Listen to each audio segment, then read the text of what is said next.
زعفران سے نکلے اور مقام بدر کے اندر پہنچے. بدر کا میدان جو سا ہے وہ ایک کنواں ہے جس کا نام بدر رکھ دیا گیا.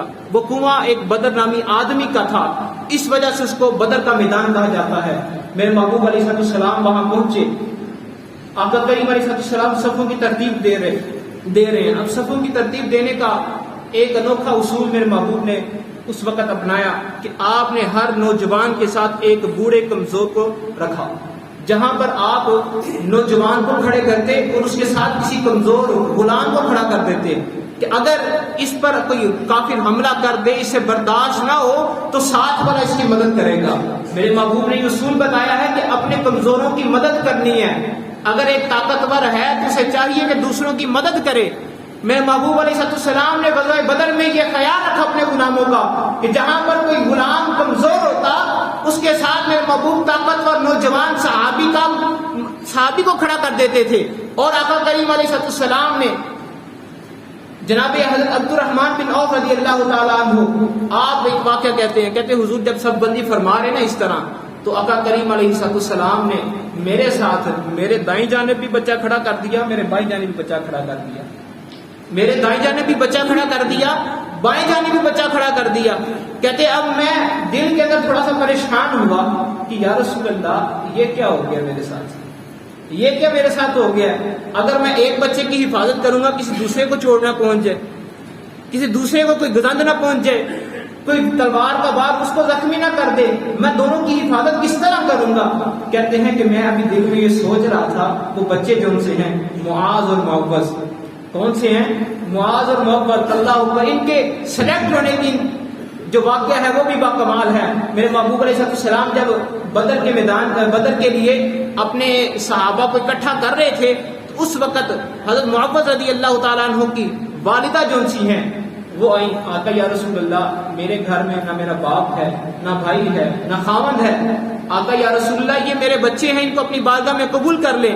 اور ایک روایت میں ہے کہ والدہ نے جب یہ اعلان سنا جہاد کا تو آپ پریشان ہو گئی. تو جناب معوذ کہتے ہیں اماں جی کیا بات ہے, کیوں پریشان ہو رہی ہیں, کس وجہ سے آپ پریشان ہو رہی ہیں, کس وجہ سے آپ کی آنکھوں میں آنسو آ رہے ہیں. تو میرے محبوب علیہ السلام کے غلام کی ماں نے جب یہ کہا بیٹا بات سنو, نبی کا حکم آ گیا ہے جہاد کا, گھر دیکھ رہی ہوں گھر میں کوئی بھی نہیں ہے, باپ بھی نہیں ہے آپ کا, میرا باپ بھی نہیں ہے, میرا بھائی بھی نہیں ہے, آپ ہو, آپ چھوٹے ہو, آپ ابھی چھوٹے ہو.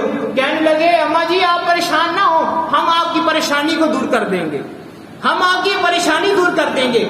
اب جناب معوذ رضی اللہ تعالیٰ عنہ حضور کی بارگاہ میں آتے ہیں, آپ کو سلیکٹ کیا جاتا ہے, انتخاب کیا جاتا ہے.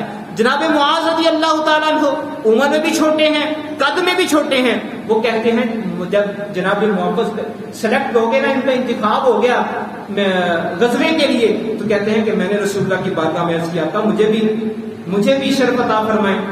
تو میرے محبوب علیہ السلام نے کہا تو بھی چھوٹا ہے, تو ابھی چھوٹا ہے. تو میرے محبوب کی بارگاہ میں کہتے ہیں یا رسول اللہ ہماری کشتی کروا لیں, ہماری کشتی کروا لیں.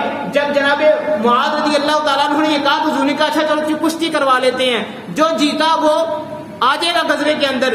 تو جناب معاذ اور معوذ کی جب کشتی ہوئی نا, تو حضرت معاذ رضی اللہ تعالیٰ عنہ نے جناب معوذ رضی اللہ تعالیٰ عنہ کے کمر پر, گردن پر یا کمر پر ہاتھ رکھا, کہا بھائی آپ تو سلیکٹ ہو گئے ہو, اب حضور کی بارگاہ میں مجھے بھی سلیکٹ ہونے دو. اب کہا کہ آپ خود کو پچھاڑ دیں. کہتے ہیں یا رسول اللہ, جناب معاذ رضی اللہ تعالیٰ عنہ اپنے بھائی سے یہ بات کر رہے ہیں اور بالکل آرام سے بات کر رہے ہیں, کسی کو خبر نہ ہو. تو جناب معاذ رضی اللہ تعالیٰ عنہ نے جب جناب معوذ کو نیچے گرا دیا اور ان کے اوپر بدن کے اوپر چڑھ کے بیٹھ گئے, تو حضور علیہ السلام دیکھ کے مسکرانے لگ گئے. حضور دیکھ کے مسکرانے لگ گئے. حضور نے انتخاب فرما لیا.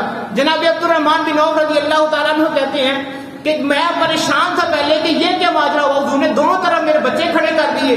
کہتے جب بچوں نے پوچھا نا چچا آپ ابو جہل کو جانتے ہیں, ابو جہل کون ہے, ہم تو مدینے میں رہتے تھے, ہمیں نہیں پتا, ہم نے نہیں دیکھا اس کو.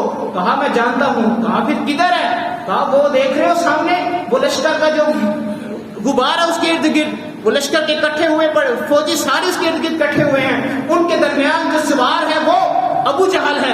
کہتے ہیں اتنی بات ہوئی تو میں نے پوچھا کرو گے کیا؟ کہتے ہیں ہم اس کا گردن اڑا دیں گے. کہتے ہیں کیوں، کیا ہوا ہے؟ کہتے ہیں کہ ہم نے سنا کہ وہ رسول اللہ صلی اللہ علیہ وسلم کی ذات کے بارے میں بے ادبیاں کرتا ہے، گالیاں دیتا ہے. اب قربان جائیں ان بچوں کے عقیدوں پر، ان بچوں کے جذبوں پر کہ جنہوں نے اتنی عمر، چھوٹی عمر میں بھی حضور علیہ السلام کے بارے میں بات سننا گوارا نہیں کی. کہتے ہیں کہ ہم نے سنا ہے کہ حضور رسول اللہ کے بارے میں بے ادبیاں کرتا ہے، بے باکیاں کرتا ہے، گستاخیاں کرتا ہے، آج ہم اس کی گردن اڑا کے رکھ دیں گے. کہتے جب میں نے یوں اشارہ کیا، کہتا تو اشارہ کرنے کی دیر تھی وہ ایسے نکلے جیسے شیر کسی شکاری کے لیے، شیر شکار کے لیے کھڑا ہوتا ہے، انتظار میں ہوتا ہے کہ جب وہ قریب آئے تب حملہ کرے. کہتے جیسے ہی میں نے اشارہ کیا وہ دونوں بچے اٹھ کر بھاگے اور جا کر اس ابو جہل کو نیچے لٹا دیا، جا کر ابو جہل کو قتل کر دیا، مار دیا. اب رسول اللہ کی بارگاہ میں آئے تو رسول اللہ کو کہنے لگے یا رسول اللہ، میں معاذ کہنے لگے حضرت محمد رضی اللہ تعالیٰ عنہ، یا رسول اللہ میں نے ابو جہل کو قتل کیا ہے. جناب معاذ کہتے ہیں یا رسول اللہ میں نے قتل کیا ہے. تو کہا رسول اللہ نے بتاؤ مجھے تم نے تلواروں سے خون صاف تو نہیں کیا؟ یا رسول اللہ نہیں کیا. پھر میرے محبوب نے کہا لے کر آؤ میرے پاس تلواریں.